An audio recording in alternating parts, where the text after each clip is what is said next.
السلام علیکم ورحمۃ اللہ وبرکاتہ۔ کچھ صاحب بھائیوں نے سوال کیا ہے کہ نظر اور نیاز میں کیا فرق ہے اور یہ کس کے نام پر دینی چاہیے۔ پہلی بات یہ ہے کہ نظر اور نیاز دونوں ایک ہی چیز کے دو نام ہیں۔ نظر بھی اللہ کے لیے دینی چاہیے اور نیاز بھی اللہ کے لیے۔ اگر نظر نیاز اللہ کے علاوہ کسی اور کے نام پر دی گئی تو یہ شرک ہو جائے گا۔ تو شرک جو ہے یہ سب سے بڑا گناہ ہے۔ تو اللہ تعالیٰ شرک کرنے والوں کو کبھی معاف نہیں فرمائیں گے۔ قرآن مجید پہ اللہ نے فیصلہ فرما دیا ہے، ان اللہ لا یغفر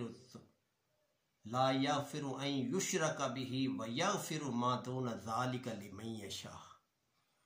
بے شک اللہ تعالیٰ شرک کرنے والے کو کبھی معاف نہیں فرمائیں گے، اس کے علاوہ جس کو چاہے گا اللہ معاف فرما دے گا۔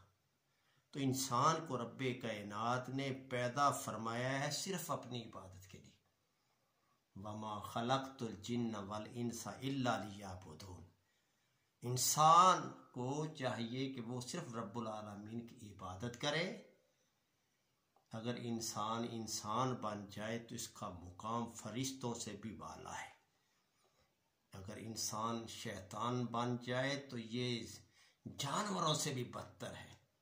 اللہ رب کائنات ہمیں انسان ہونے کا، اپنے آپ کو انسان بنانے کی توفیق عطا فرمائے اور اللہ رب العزت کو پہچاننے کی توفیق عطا فرمائے۔ وما علینا الا البلاغ المبین۔